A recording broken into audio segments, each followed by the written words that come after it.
Hello from Oregon, where it is very chilly in my office right now. So I'm going to have to keep my coat on as we speak. I'm Christina Suzanne Nelson, and I've taken some questions that I'm often asked when I go to book clubs or do Zooms with book clubs. And I'm going to try to answer those questions in hope that I cover the kinds of things that you guys are wondering about. So let's see. The first one is what inspired me to write this book. And that is a question I get often, but I don't have a really good answer to. The inspiration for each book just kind of pops up, and then it expands as I'm writing the book. One of the things that happened when I was writing this book is that I was drawn into the case of Casey Perry. As I was doing my research, I learned about a girl who went missing in 1990, so just 3 years after Heather in the story went missing.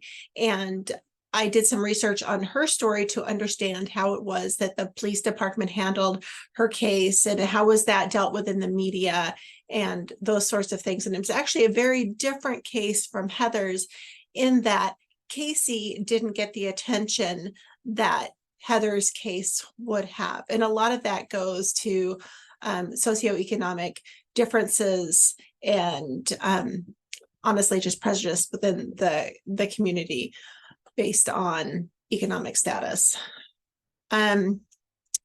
So the inspiration is usually just a little spark of a story idea, and then that builds on itself as I do research, as I learn more about the little pieces of the story that I know in the beginning. The second one is, can you talk about your writing process? Well, what you might have guessed by my last answer is that I'm kind of a seat of the pants writer. They call it a pantster, or some people call it an intuitive writer, which sounds so much more professional, doesn't it? Some people are plotters, some people are more intuitive or pantsters. It doesn't mean that the final product is really different. It just means that this is how our individual creativity works. So for me, my creativity works as I'm writing the story is unfolding for me too. And that works out really, really well in that I'm able to have twists and turns that I know if they surprise me, that they will also surprise you. So so my writing process is that I get an idea. I start to flesh that idea out a little bit. Usually I kind of understand the characters before I start writing on who they are. And then when I start writing the first few chapters, I will write and I will throw away, and then I will write and delete and write and delete until I get those first few chapters right. The rest of the story just doesn't unfold. So once those first probably 5 chapters are really cemented, then I'm ready to go. And then I just write. And it's really just creativity on the page. It's not, I don't know, there aren't any real details that I can explain about that. I just sit down and write the story. And then of course, because I'm an intuitive writer, the editing process is sometimes a little bit more intensive than for a plotting style writer. So I spend a lot of time in the editing process, and I absolutely love working with editors. So this is really fun for me. Were there any challenges or surprises you encountered while writing this book?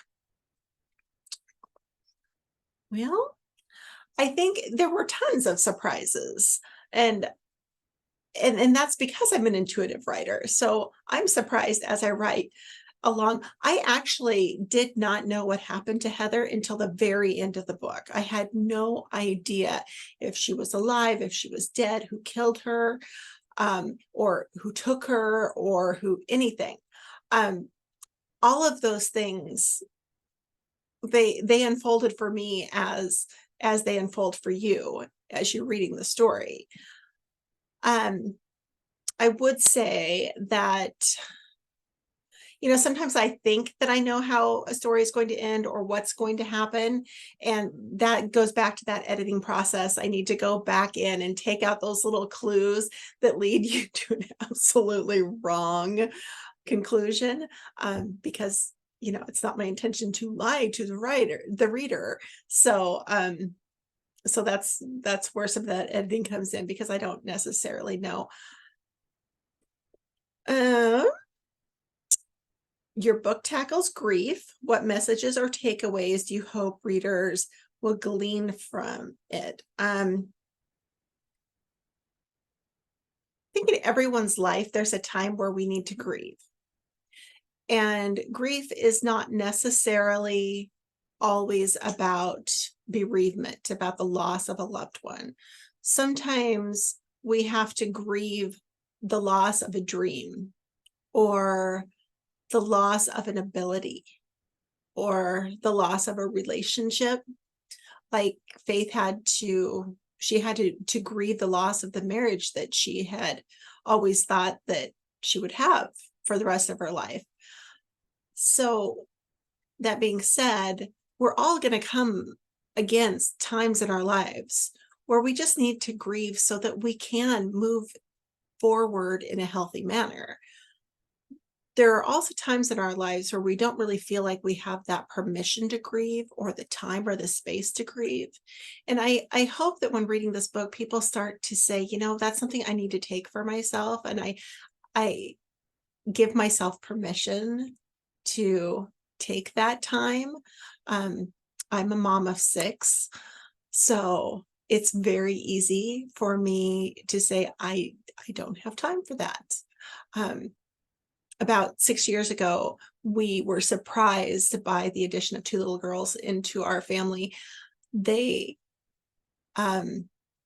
their birth mother passed away while they were in foster care, and they were biologically related to one of the kids that we'd adopted previously.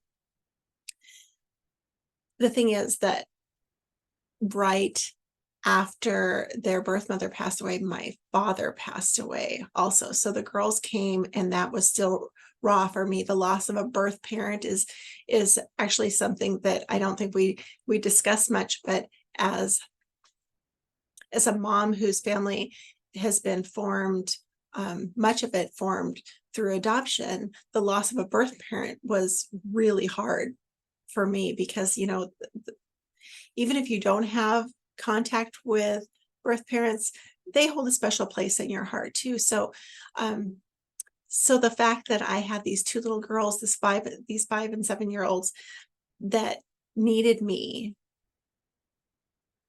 it was hard for me to give myself permission to take that time to grieve what I'd lost, and to grieve their birth mother also. So, I needed someone to say, hey, you know what? It's okay. It's okay to take that time. It's okay to step back for a minute and feel those feelings. So yeah, so that those are my thoughts on grief. Your book has a unique narrative structure style. So basically, why did I use first person for Heather's point of view and third person for Faith and Dora in the current time? There are quite a few reasons for that. That's one of those things that in the first 5 chapters takes me quite a while to really figure out. I have to get the flow of the story, and I need to know where I really want you to see close up. So when I write first person, generally that's because the unfolding of that story is something I want you to be very close to. It just felt like that's what needed to happen, that Heather needed to be someone that you were really a part of in the story. I can't totally explain my process on how it is that I come to know how I tell the story. Sometimes in the way it should be, I told the story of, one of the characters was an addict, and she was an active addict who'd lost her kids to foster care. And I told her story through journals because I really wanted the feeling and the depth of what she was going through to play out in a certain way for the reader. So that's why I choose the styles that I do for each novel. Each novel is a little bit different. How do you navigate the balance between addressing serious themes and keeping the story engaging to readers? That is a hard question. I hope my books are entertaining and thought-provoking at the same time. I do often throw in some funny little things here and there because my life is sometimes very serious, but also is incredibly goofy around here. I mean, with 6 kids, and we have 1 grandbaby now and 2 wonderful daughter-in-laws. Life is full, and a full life sometimes means a goofy life. So the next question is, can you share any insights into the title of your book and how did you decide? So that's such a common question. And so all of my books so far have been traditionally published. And when you are traditionally published, the author gets the final, or not the author, the publisher gets the final say on title and book cover. So I haven't created the titles for my last 6 books. So I don't have any insight into why the title was What Happens Next. I am very excited. I'm doing my first indie book. I haven't done this before, so it's a whole new thing. And so I'm writing a book right now that's set in the 1970s. So this actually covers another question that people often ask: what are you doing next? So I'm writing a novel it's set in the 1970s, and it's also set in current time. So in a similar kind of format to What Happens Next.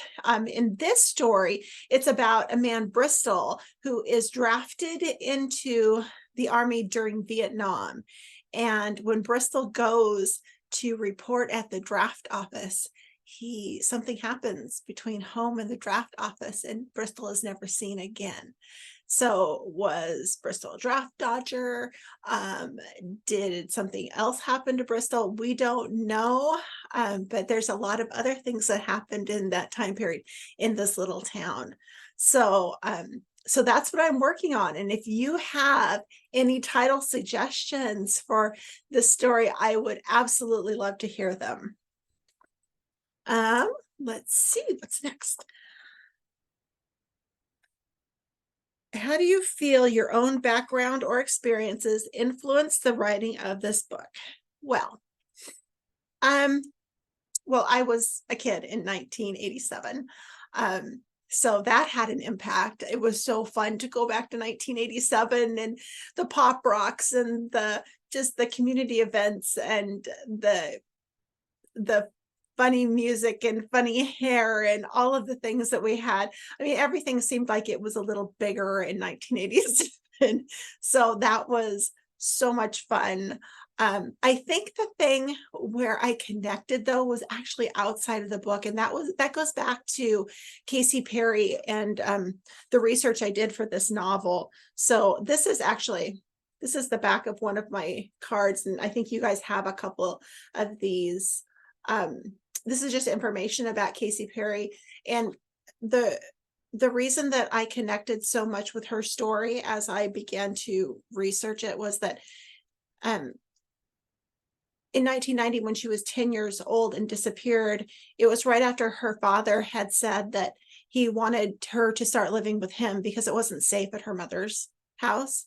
And when I was 10, my dad decided that it wasn't safe for me to live at my mother's house. And so he went to court and fought for custody of me. And so I had a little brother in both houses, just like Casey. And one of the things that was really hard for me was leaving my little brother behind. That was the son of my mother and her current husband, leaving him behind and going to somewhere that was safer. That there's a lot of guilt in that. So I feel like I understand why Casey was upset and left her home that night, because she was in a similar situation. So so that's where I felt really connected, I think. And it just really pushed me forward to write the story about how important it is that we find out what happens when a child goes missing, because people's lives are impacted, and we need to know every child deserves to be found. Whether their story ends tragically, or like some of the stories that we've heard in the news where children are restored to their families. It's important, because can you imagine what it was like to be Dora, and to be always wondering and not knowing what happened to her daughter? So anyway, that's where I connected.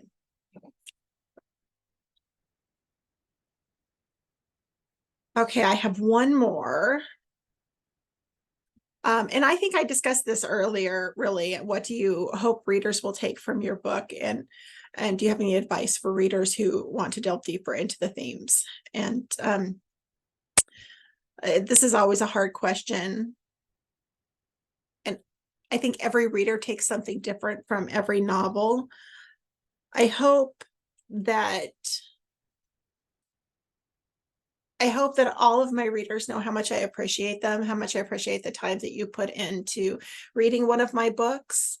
And I hope that you found yourself entertained.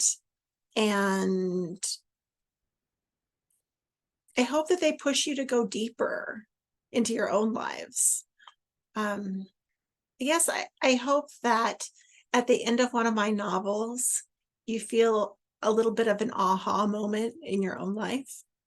I hope that at the end of one of my novels, you feel a little bit of an aha moment in your own life.